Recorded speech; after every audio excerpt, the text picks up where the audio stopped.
Nyor had always been the village healer, known for her gentle hands and deep knowledge of herbs. She grew up surrounded by the sounds of nature, the chirping of birds, the rustling of leaves, and the whispers of the wind that seemed to speak secrets of ancient wisdom. People from the surrounding villages came to her for remedies and advice. Some came with physical ailments, others with emotional struggles, and Nyor helped them all with the same quiet grace. But though many men sought her hand in marriage, Nyor was not interested in love. She believed that her purpose was to heal others, and she had little time for anything else. On the other hand, had always believed in love.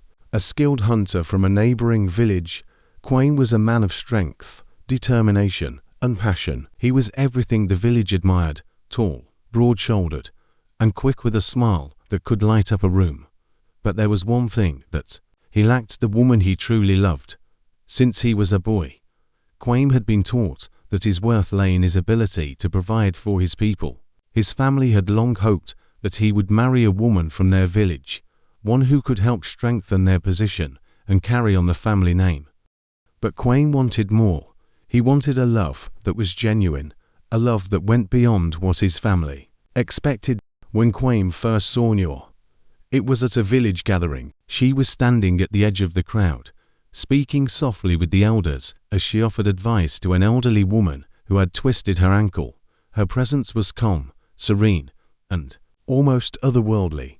Kwame couldn't help but watch her, drawn to the way she moved with such confidence and grace. He had heard stories about her healing skills, but there was something about her that stirred something deep inside him, a longing he couldn't explain. Over the weeks that followed, Kwame found himself visiting Nyor more and more. At first, it was just to ask for herbs to treat a wound from a hunting accident, or to get advice on remedies for a sick animal. But each time, he found himself lingering, hoping for a conversation, wanting to know more about her. Nyor, though kind, never seemed to take much notice of him. She was polite but distant, focused on her work, and that was all Nyor had noticed. Kwame's visits, of course, how could she not? He was handsome, strong, and every woman in the village seemed to be talking about him. But Nyor didn't pay much attention. She had her work, and that was all that mattered to her. Marriage, love, and all the things that came with it seemed like distractions from what truly mattered. But something began to change. One afternoon, after a particularly difficult day of treating a fever that had spread through the village, Nyor found herself exhausted. As she walked through the village square, she saw Kwame coming toward her. His smile, usually so warm and inviting, seemed more serious today. "Nyor, I need your help," he said, his voice full of concern. Nyor frowned. "What's wrong?" Kwame's eyes met hers, and for the first time, she saw vulnerability in them. "I've been injured. I need you to heal me." Nyor's heart skipped a beat, but she quickly composed herself. "What happened?" she asked, stepping closer to examine him. Kwame rolled up his sleeve, revealing a deep cut along his arm, the skin raw and bloody. "It's nothing serious. A scrape from a tree branch during a hunt, but it's not healing well. I thought you could help." Nyor immediately went to work, pulling herbs from her pouch and carefully cleaning the wound. As she worked, Kwame sat quietly, watching her with a mix of admiration and something deeper. There was a quiet intensity about her as she moved, as if she was lost in her work, but at the same time, present in a way that was rare. "You're good at this," he said softly, almost to himself. "I've been doing this for a long time," Nyor replied, not looking up from her work. "I've noticed," Kwame said, a little more boldly now. "You help everyone in this village. You heal, you listen, you care for people. I admire that about you." Nyor paused, looking up at him for the first time in their conversation. There was something in his eyes, something more than just admiration.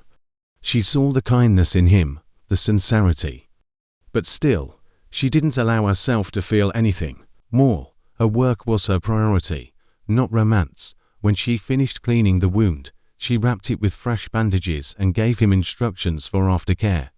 "It should heal in a few days," she said. Thank you, Nyo, Kwame said, standing up. He hesitated, as if wanting to say something more, but then he simply smiled and walked away. Days passed, and Kwame's visits to Nyo continued, but this time, they weren't just about the herbs or the remedies. He would stop by after a long day of hunting, sit with her while she worked, and tell her about the village, or ask about the different plants she used in her healing. Nyo found herself looking forward to his visits, even though she refused to acknowledge the growing warmth in her chest whenever he smiled at her.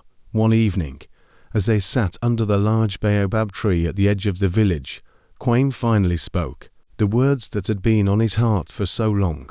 Nyo, he began, his voice low. I know you don't believe in love. I can see it in the way you focus on your work and shut everything else out. But I need to tell you something.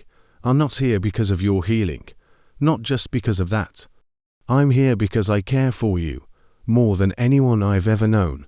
Nia's heart raced, and for a moment, she couldn't breathe. She had always avoided these feelings, pushed them aside.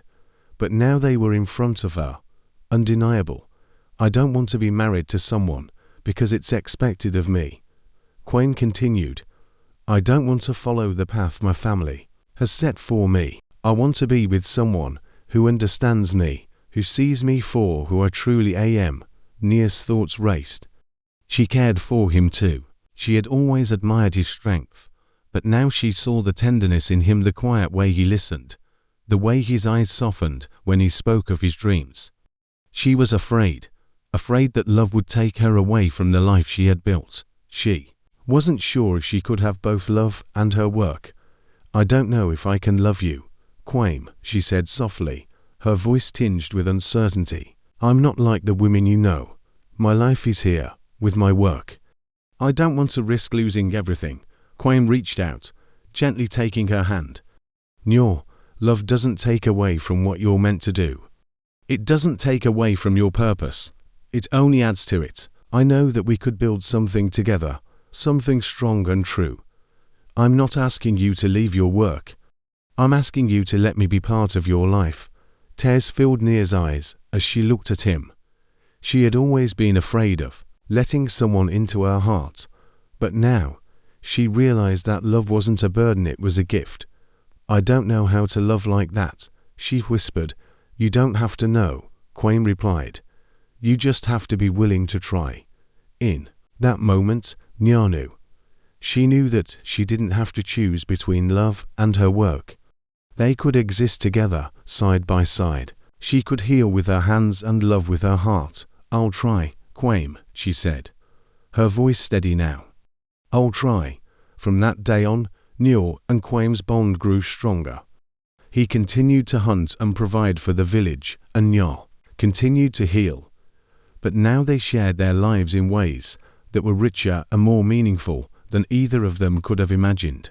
Their love became a source of strength for both of them, guiding them as they built a life together, one of love, healing, and purpose. And as the years passed, the village would speak of the healer and the hunter, a love story that taught them. All that love wasn't something to be feared or avoided, it was something to be embraced, nurtured, and shared. Moral of the story: love does not take away from one's purpose. It enriches it.